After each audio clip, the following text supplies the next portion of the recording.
rahmat, ampunan atau maghfirahnya Allah Subhanahu wa taala yang tercucur kepada beliau jatuh kepada kita semua, sehingga duduknya kita di majelis hal pada hari ini tidak ada lain kecuali Allah telah mengampuni dosa-dosa kita, amin.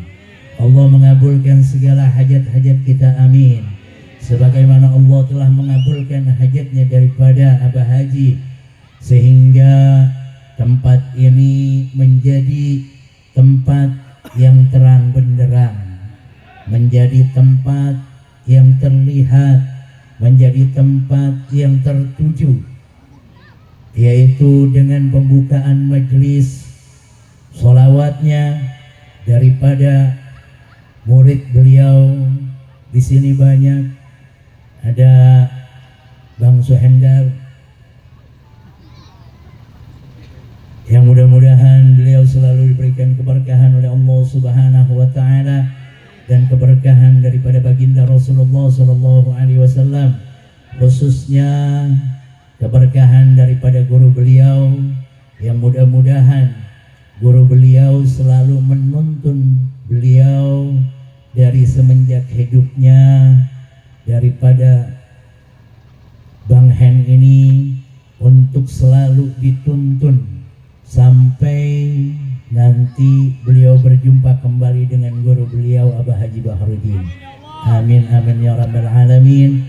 Dan kita orang-orang yang mencintai daripada satu aulianya Allah Subhanahu wa taala, mudah-mudahan kita semua mendapatkan keberkahan dan kemuliaan daripada Allah Subhanahu wa taala dan para aulia-aulianya Allah Subhanahu wa taala. Salawat teriring salam yang selalu tercurah kepada junjungan Nabi besar alam Nabi Muhammad sallallahu alaihi wasallam, yang nanti sebentar lagi setelah kita mendapatkan siraman rohani sambil kita menunggu daripada guru kita, yaitu Al-Habib Abdurrahman Al-Kahfi Al-Haddad, beliau datang di tengah-tengah kita. Dengan bersama beliau kita akan membasahi lisan kita bersolawat kepada baginda Rasulullah sallallahu alaihi wasallam. Salah satu daripada guru saya berkata, siapa orang yang lisannya tidak kering karena dia bersolawat kepada baginda Rasulullah sallallahu alaihi wasallam, sebelum kering lisannya daripada dia bersolawat kepada baginda Nabi, maka Allah Subhanahu wa taala akan menanyakan kepada baginda Rasulullah sallallahu alaihi wasallam, wahai kekasihku, wahai pujaanku, wahai Muhammad, wahai Ahmad, ada seorang di antara hambaku dan umatmu yang bersolawat kepada engkau, yang mengirim doa kepada engkau, yang bersolawat serta bersalam kepada engkau. Orang ini dalam keadaan yang tidak baik, orang ini dalam keadaan yang sulit, orang ini dalam keadaan yang tidak ada berimannya kepadaku dan kepadamu. Apa yang ingin engkau berikan kepada orang ini? Maka baginda Nabi mengatakan kepada Allah, ya Allah, tidak ada yang ingin aku bermohon kepada engkau kecuali menyucurkan maghfirah kepada orang itu, dan kemudian angkatlah keimanannya di dalam hatinya dan bersinarkanlah di wajahnya, sehingga dia tidak akan lagi meninggalkanmu dan meninggalkanku. Maka nanti ketika kita bersolawat dengan guru kita, jangan sampai kita tidak meniatkan daripada khususiyah kita, keinginan-keinginan di dalam hati kita, panjatkan kepada Allah, sandarkan yang namanya hajat-hajat kita kepada baginda Rasulullah sallallahu alaihi wasallam. Karena orang-orang yang mengingat daripada seseorang yang mengajarkan agama, seseorang yang mengajarkan kebaikan kepada kita, seperti saat ini kita hadir hal daripada seorang yang mulia di sisi Allah Subhanahu wa Ta'ala, yang mana beliau telah mengajarkan kepada kita tentang bagaimana kewajiban daripada seorang hamba terhadap tuannya, seorang hamba terhadap kekasihnya, seorang hamba terhadap yang mulianya. Beliau mengajarkan kepada kita untuk kita sujud, untuk kita bersolawat, untuk kita bersambung doa kepada orang-orang mulia, sehingga doa-doa kita diijabah oleh Allah Subhanahu wa Ta'ala. Siapa beliau? Beliau adalah Al-Haji Baharuddin bin Haji Amiran. Beliau telah mengajarkan kita apa yang akan dilihat oleh baginda Nabi pada saat ini. Baginda Nabi Sallallahu Alaihi Wasallam pernah mengajarkan kita setelah terjadinya perang Uhud, di mana seorang pamannya baginda Rasulullah Sallallahu Alaihi Wasallam yang membela Nabi ketika Nabi di Mekah, ketika Nabi masih dihina, dicaci, dimaki oleh kaum-kaum di Mekah. Sayyidina Hamzah, beliau yang membantu daripada baginda Nabi besar kita Nabi Muhammad Sallallahu Alaihi Wasallam, beliau wafat di medan pertempuran, beliau wafat dalam jihad fisabilillahnya dalam perang Uhud. Beliau ditombak dan kemudian dibelah dadanya, dan kemudian dadanya, jantungnya dikeluarkan oleh Hindun, dan kemudian Hindun memakan jantungnya Sayyidina Hamzah. Begitu sedih baginda Rasulullah Sallallahu Alaihi Wasallam. Tapi kemudian di tahun-tahun selanjutnya baginda Nabi melangkahkan kakinya kepada Uhud. Baginda Nabi melangkahkan daripada kakinya kepada jasad-jasad Sa'id al-Uhud, di mana ketika itu setiap tahunnya baginda Nabi selalu membawa para sahabatnya. Salah satu yang sering dibawa adalah Imam Ali bin Abi Thalib dan Sayyidina Abu Bakar yang Siddiq. Beliau selalu diajak oleh baginda Nabi untuk ziarah ke makam syuhada Uhud.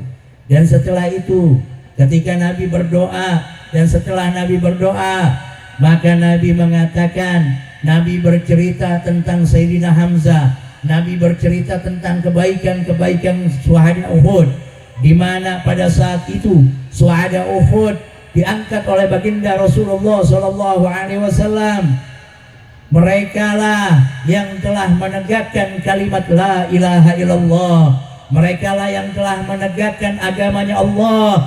Mereka lah yang telah menegakkan daripada panji-panji la ilaha illallah.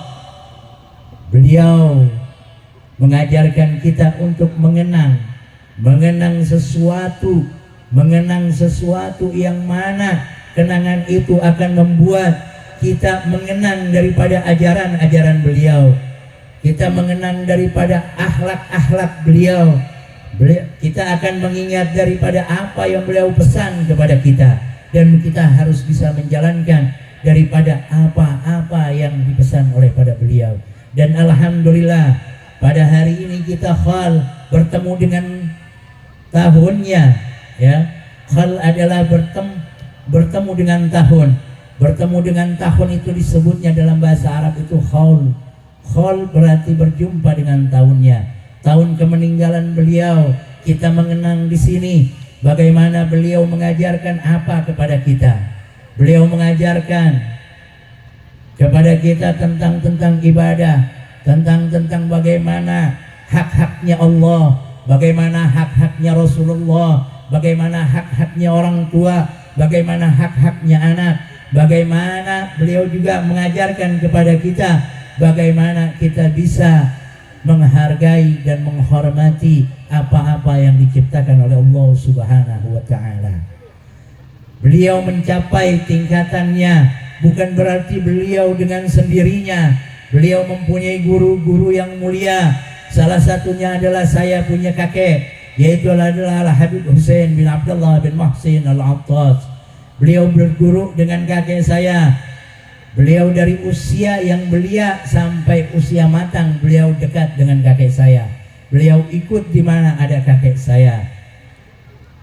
Dan kemudian setelah beliau dewasa, beliau ada rizki yang luas daripada panggilan daripada Allah Subhanahu wa taala untuk berhaji, dan kemudian beliau menetap di sana untuk belajar kepada Syekh Muhammad Al-Maliki. Syekh Muhammad Al-Maliki ini adalah guru daripada orang-orang pintar pada masa itu. Guru yang mulia di antara para aulia. Guru yang mulia di antara orang-orang yang mulia. Syekh Muhammad Al-Maliki berkata kepada beliau, "Wahai fulan, apabila engkau ingin menginjakkan atau kembali kepada tanah Jawamu, maka pelajarilah olehmu dua hal. Yang pertama tauhid kepada Allah, dan kemudian belajar bagaimana engkau menghadapi orang-orang di kalanganmu." Itu pesan daripada Syekh Muhammad Al-Maliki. Kemudian dia mengambil daripada tauhid kepada Allah. Apa yang beliau ambil? Yang beliau ambil adalah daripada kakek saya, yaitu adalah Ratibul Attas.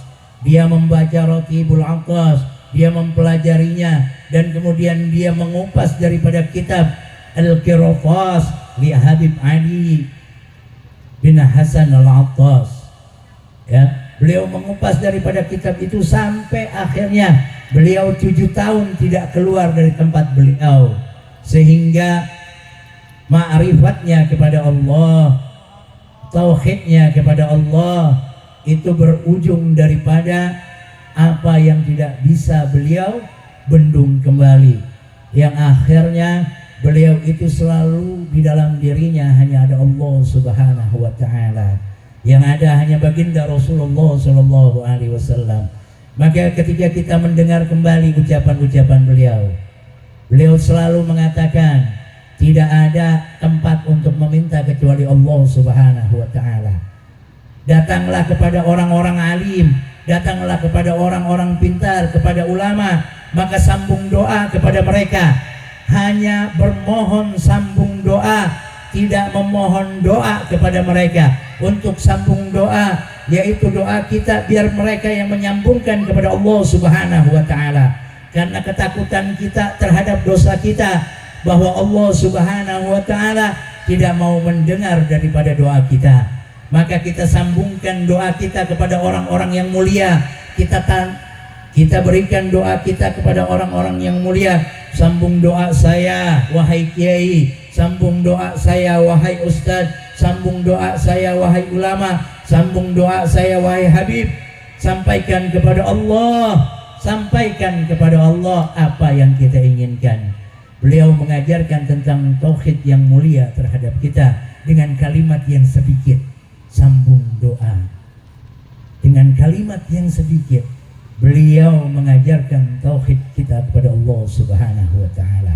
Mudah-mudahan Allah Subhanahu wa taala melihat kita pada malam hari ini berkumpul berdoa, membaca surat Yasin tahlil, tadi sore hatam Al-Qur'an, kemudian setelah itu kita baca Ratibul Attas. Mudah-mudahan Allah Subhanahu wa taala mengambil daripada amaliyah perbuatan kita yang baik ini, kemudian diberikan kepada beliau, dan beliau kembalikan kepada kita semua. Amin amin ya rabbal alamin. Kembalinya doa itu kepada kita tidak ada lain kecuali Allah Subhanahu wa taala telah mengampuni dosa-dosa kita di tempat ini dan meninggalkan daripada maksiat-maksiat kita kepada Allah Subhanahu wa taala. Mudah-mudahan Allah Subhanahu wa taala selalu menjadikan kita orang yang beriman dan bertakwa kepada Allah Subhanahu wa taala, dan selalu mencintai baginda Rasulullah sallallahu alaihi wasallam. Dan mudah-mudahan Allah Subhanahu wa taala memberikan kita langkah yang mudah untuk hadir-hadir majlis, untuk hadir-hadir hall, untuk hadir-hadir maulid dan salawat. Mudah-mudahan langkah kaki kita dipermudah oleh Allah Subhanahu wa taala, sehingga kemudahan ini menjadi pahala untuk kita dan untuk kebahagiaan kita akan berjumpa dengan baginda Rasulullah sallallahu alaihi wasallam. Dan marilah kita lanjutkan mewabah hasanah pada malam hari ini kepada Ustaz Rizki. Kali tafadhal.